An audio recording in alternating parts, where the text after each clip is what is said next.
لمسہ Junooniyat by Areesha Khan, episode number 43، part 2۔ اچھا تو کیا اب بھی تمہیں تنگ کرتا ہے وہ جمال نامی شخص؟ وجاہت صاحب کے پوچھنے پر افتخار صاحب نے ہاں میں سر ہلایا، جس پر وہ محویت سے انہیں دیکھنے لگے۔ تبھی قدموں کی آہٹ پر دونوں نے دروازے کی جانب دیکھا، جہاں سے شاویز 2 کولڈ ڈرنک کے گلاس ٹرے میں سجائے اندر کی جانب آ رہا تھا۔ یہ لیجیے انکل۔ سوری، مجھے لگا آپ ڈائٹ پر ہوں گے۔ جبھی چائے کی جگہ میں نے کولڈ ڈرنک بنا دی۔ نکال کر لے آیا۔ شاویز نے الٹی سیدھی بات بناتے ہوئے جس طرح بیان کی تھی، وجاہت درانی صاحب کا کہکا لگائے بنا نہ رہ سکی تھے، جبکہ شاویز دانتوں کی نمائش کرتا ہوا سامنے ٹیبل پر ٹرے رکھ کر عقب میں رکھے کاؤچ پر بیٹھ گیا۔ ویسے آپس کی بات ہے، جب ڈائٹ پر ہوتے ہیں تو کولڈ ڈرنک نہیں ہوتی، لیکن چلے خیر کوئی بات نہیں، اگر تم چائے بنا دیتے تو میں وہ بھی خوشی خوشی پی لیتا، وجاہت درانی صاحب نے مسکراتے ہوئے کہہ کر گلاس لبوں سے لگایا۔ تمہیں پتہ ہے، جب تم بہت چھوٹے تھے تب تمہارے بابا اور میں مل کر روز محلے کے مشہور چائے کے ڈھابے پر چائے پینے جایا کرتے تھے، وجاہت صاحب نے خوش دلی سے پرانی یادوں کو میں کھو جانے والے انداز میں کہا، جس پر شاویز مسکرانے لگا۔ کیا واقعی آپ اور بابا جان بیسٹ فرینڈ تھے؟ مگر بابا نے تو آپ کے بارے میں کبھی بتایا ہی نہیں مجھے۔ آخری والے الفاظوں پر شاویز نے سوالیہ نظروں سے افتخار صاحب کو دیکھا، جس پر وہ اسے گھورنے لگے، جبکہ انہیں گھوٹا دیکھ کر جہاں شاویز نے سوکھے لبوں پر زبان پھیرتے ہوئے نظریں چڑھائی، وہی وجاہت درانی صاحب ہنسنے لگے۔ ارے بھائی، افتخار کیوں گھور رہے ہو تم بیچارے بچے کو؟ تمہاری یہ گھورنے کی عادت کبھی نہیں بدلے گی۔ شاویز، تمہیں پتہ ہے تمہارے بابا کے ساتھ جب ہم ہنسی مذاق کیا کرتے تھے، یہ جواباً ہمیشہ ہمیں برا کرتا تھا۔ وجاہت صاحب کی بات پر افتخار صاحب مسکرانے لگے، جبکہ وجاہت صاحب کے مزیدار قصے پر بے دھیانی میں شاویز کا کہکا نکلا، جس پر ایک بار پھر اس کے بابا اسے گھورنے لگے۔ کچھ دیر وہ لوگ یوں ہی ساتھ بیٹھ کے ہنسی مذاق کرتے رہے، مگر پھر شاویز کسی کام سے گھر سے باہر چلا گیا تھا، جس وجہ سے انہیں اکیلے بات کرنے کا موقع مل گیا تھا۔ تم نے بتایا نہیں، کہاں ہے میری بہو؟ وجاہت صاحب نے مسکراتے ہوئے سوال کیا، جس پر افتخار صاحب انہیں سنجیدگی سے دیکھنے لگے۔ وہ اس شہر میں نہیں ہے، مجھے مجبوراً اسے دوسرے شہر بھیجنا پڑا۔ تم نے کہا تھا تم جلد سب کچھ ٹھیک کر دو گے، کہاں ہے تمہارا بیٹا؟ افتخار صاحب بات کے اصل مدعے پر آئے۔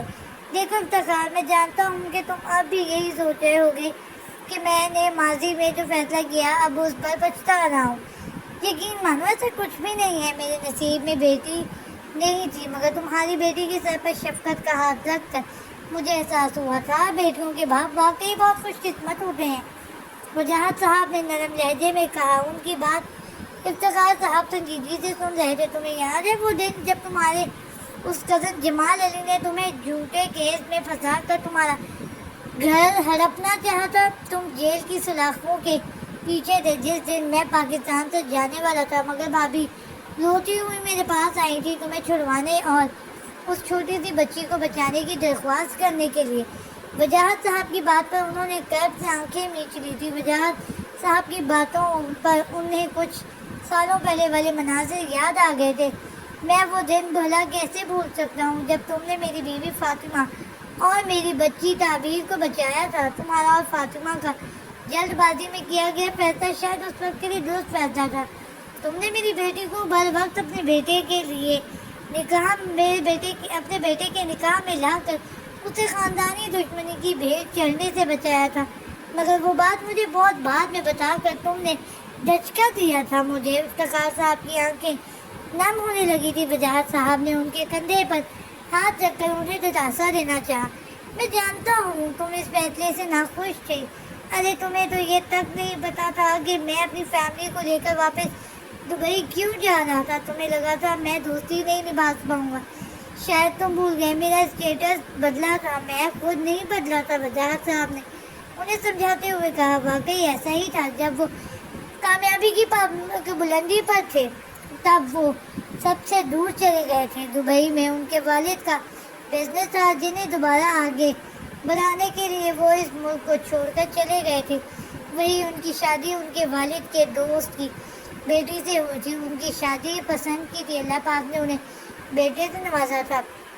تبھی وہ کچھ وقت کے لیے پاکستان آئے تھے، اور جب وہ پرانے محلے اپنے دوست کے گھر آئے تھے تب افتخار صاحب سے ملاقات کے وقت ان کی چھوٹی سی بیٹی اور ان کی بیوی فاطمہ سے ملے تھے، اور پھر اپنے بزنس کے لیے دبئی چلے گئے تھے. کچھ ہی عرصے بعد ان کی بیوی کی ڈیتھ ہو گئی تھی، جس وجہ سے وہ بہت اکیلے ہو گئے تھے. وہ واپس پاکستان آ چکے تھے ایک لمبے عرصے کے لیے. 1 سال بھی نہ ہوا تھا جب ان کے والد نے ان کے لاکھ انکار پر ان کا نکاح اپنے خاندان کی لڑکی سے کروا دیا تھا. اپنی دوسری بیوی کو لے کر جب وہ واپس پاکستان سے جا رہے تھے، اسی دن فاطمہ ان کے پاس روتی ہوئی آئی تھی. جبھی وجاہت صاحب نے افتخار صاحب کی غیر موجودگی میں نہ صرف ان کی امانت سے کی حفاظت کی، بلکہ ان کی بیوی کی کے ہاتھ جوڑنے پر تعبیر کی ذمہ داری لے لی اور اپنے بیٹے کا نکاح ان کی بیٹی سے پڑھوا دیا، جنہیں وہ دونوں معصوم سے بچے کھیل سمجھ کر خوش ہو رہے تھے. کچھ ہی عرصے بعد افتخار صاحب وجاہت کی لاکھ کوششوں کے بعد جیل سے رہا ہوئے. تب انہیں پتہ چلا تھا کہ ان کی بیٹی وجاہت کے بیٹے کے ساتھ نکاح میں آ چکی تھی. انہوں نے اپنی بیوی پر بہت غصہ کیا، اپنے دوست تک کو باتیں سنائی، مگر اس وقت یہی ضروری تھا، ورنہ ان کی بیٹی خاندان کے بڑے بزرگ کے فیصلے کی بین پر چڑھ جاتی. وجاہت کا بیٹا جو بچپن ہی سے ضدی تھا، ماں کے چلے جانے کے بعد وہ مزید ضدی اور خودسر ہو گیا تھا. اپنی سوتیلی ماں کو قبول کرنا اس کے لیے ناقابل قبول ہو چکا تھا. اس کی روز روز کی ضد، غصے اور عجیب و غریب حرکتوں سے تنگ آ کر وجاہت صاحب نے اسے باہر بھیج دیا تھا تاکہ وہ سب سے دور رہے اور اپنی پڑھائی مکمل کر سکے. 1 سال بعد اللہ نے انہیں بیٹے سے نوازا تھا. انہیں بیٹی کی بہت خواہش تھی، مگر وہ خواہش پوری نہ ہو سکی تھی. کچھ سالوں بعد ان کی بیوی جب دوبارہ امید سے ہوئی تھی، تب ان کی حالت بہت خراب تھی، جس وجہ سے نہ صرف وہ بلکہ ان کی اولاد بھی جان سے جا چکی تھی. عاطف جب سے واپس آیا تھا، وہ اپنی الگ خوابوں کی دنیا میں رہنے کی وجہ سے ان سب کے بیچ رہ کر بھی سب سے دور تھا. مگر زریز اپنی ماں کے مر جانے کے بعد اپنی بہن کو ڈھونڈنے کا جنون سر پر سوار کر چکا تھا. وہ بار بار اپنے باپ اور دادا کو تنگ کیا کرتا تھا، یہ کہہ کر کہ اس کی بہن کھو گئی تھی. وجاہت صاحب بہت پریشان تھے. ایک طرف ان کا پہلا بیٹا جو ماں کے جانے کے بعد انتہا کا جنونی ہو چکا تھا کہ اس سے بات کرنے سے بھی وہ لوگ ڈرتے تھے، جبکہ دوسری طرف ان کا وہ بیٹا جو ان کی سنتا ہی نہیں تھا. انہوں نے اس کی کم عقلی پر اسے ڈانٹ ڈپٹ ضرور کیا تھا، مگر وہ ماننے والوں میں سے نہیں تھا. کاظم صاحب وجاہت صاحب کے پارٹنر اور بہترین دوست تھے. ان دنوں وجاہت صاحب اپنی دوسری بیوی اور اپنی اولاد کے مر جانے پر بے حد اداس تھے. ایک دن انہیں کاظم صاحب کی بیوی کا انتقال کی خبر ملی، تب وہ عیادت کے لیے وہاں گئے تھے. مگر کچھ ہی عرصے بعد کاظم صاحب سب بھول کر اپنے بزنس کو آگے بڑھانے کے لیے اپنی سگی اولاد کو کسی اور کو سونپ کر جانے کا فیصلہ کر چکے تھے. عائزل بہت چھوٹی تھی، جس وجہ سے وہ اسے اپنے ساتھ نہیں رکھ سکتے تھے، نہ اس کی پرورش کر سکتے تھے. مگر جب یہ بات وجاہت کو پتہ چلی، بیٹی کا سن کر ان کا دل پگھل گیا تھا. انہوں نے اس کی ذمہ داری قبول کر لی تھی اور کاظم صاحب کی رضامندی پر اس کا نکاح زریز سے کروا دیا تھا، مگر وہ اسے اپنے ساتھ نہیں رکھ سکتے تھے. جبھی کاظم صاحب اسے ہاسٹل چھوڑ گئے تھے.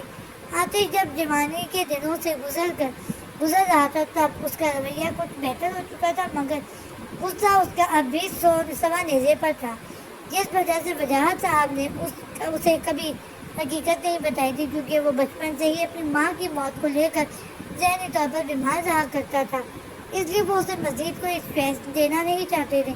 آتش نے بزنس کے ساتھ ساتھ ماڈلنگ کی آفر بھی قبول کر لی تھی اور بنا کسی کوشش کے اسے ماڈلنگ کے دوران ہی فلم مل گئی تھی، جس وجہ سے وہ بہت ہٹ ہو چکا تھا اور تب سے اب تک صرف اس کا دور چل رہا تھا.